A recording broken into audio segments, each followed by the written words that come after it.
Hello everyone, আপনারা সবাই কেমন আছেন? আশা করি ভালো আছেন। আমরা অনেক ভালো আছি। আমি পূর্ণিমা, আমার একটা নতুন ব্লগে আপনাদের সবাইকে স্বাগত। চলুন আজকে একটা আপনাদের সঙ্গে নতুন রেসিপি শেয়ার করি। একদম ঘরোয়া পদ্ধতিতে আদা জিরে বাটা দিয়ে রুই মাছের ঝোল। চলুন বন্ধুরা, আমি কীভাবে রান্না করি দেখতে থাকুন। প্রথমে ধুয়ে রাখা মাছগুলো এক এক করে ভেজে নেব। মাছগুলো ভাজা হতে হতে আমি মাছের ঝোলের জন্য দুটো আলু লম্বা লম্বা করে কেটে নিয়েছি। আপনারা চাইলে অন্যভাবেও কাটতে পারেন, তবে আমি এইভাবে কেটেছি। একটা গোটা টমেটো কেটে নিয়েছি। এরই সাথে একটা বাটা মশলা তৈরি করে নিয়েছি। এর মধ্যে আমি দিয়েছি 2 টুকরো আদা, 1 চামচ জিরে, 5 থেকে 7টা কাঁচা লঙ্কা। এদিকে আমার মাছটাও ভাজা হয়ে গেছে। এবার গরম তেলের উপর দিয়ে দিলাম 2টো শুকনো লঙ্কা আর সামান্য কিছু কালো জিরে। আমার কাছে তেজপাতা ছিল না, তাই আমি দিইনি। আপনারা চাইলে দিতে পারেন, আমি স্কিপ করে গেছি। এবার কেটে রাখা টমেটো কুচিগুলি অ্যাড করে দিলাম আর বাটা মশলাটাও অ্যাড করে দিলাম। এবার কিছু সময় নেড়ে চেড়ে নেব। এই মতো অবস্থায় স্বাদ মতো লবণ দিয়ে দেব। এবার লো ফ্লেমে একটু নেড়ে চেড়ে নেব, সঙ্গে সামান্য জল অ্যাড করব।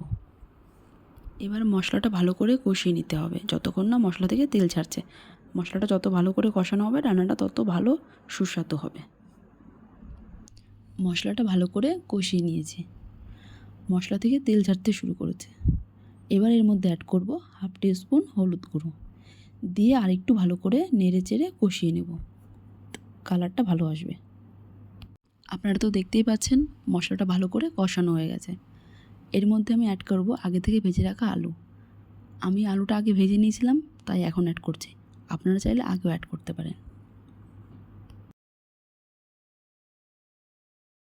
আলুটা দিয়ে একটু নেড়ে চেড়ে নেব। এবার এর মধ্যে অ্যাড করব পরিমাণ মতো জল। জল দিয়ে হাই ফ্লেমে কিছুক্ষণ ফুটিয়ে নেব, যতক্ষণ না আলুটা সিদ্ধ হচ্ছে। ভালো করে ফুটে গেছে। এইবার এর মধ্যে অ্যাড করব আগে থেকে ভেজে বেটে রাখা 1 টিস্পুন জিরের গুঁড়ো দিয়ে আবার একটু ভালো করে নেড়ে চেড়ে নেব। আর ঝোলটা ফুটে গেছে, আলুটা গলে গেছে। এই মতো অবস্থায় অ্যাড করে নেব আগে থেকে ভেজে রাখা মাছগুলো। মাছগুলো দিয়ে 2 মিনিট হাই ফ্লেমে ফুটিয়ে নেব, খুবই সাবধানে যাতে মাছগুলো ভেঙে না যায়। দেখতেই পাচ্ছেন বন্ধুরা, আমার রান্না অলমোস্ট কমপ্লিট হয়েছে। এবার নামিয়ে নেব।